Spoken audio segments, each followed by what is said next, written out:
So it's different than, I've been to other, let's call them matchmaking events, and typically the larger companies sit at the table and suppliers or solution providers come to them.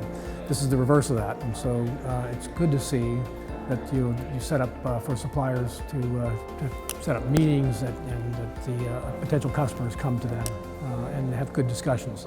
So, and it's also a little different in that in other events there's a lot of pure supply chain people, and in this event there are people who are dealing with the overall organization or operations, or specifically in areas that might be a good match for those solutions providers.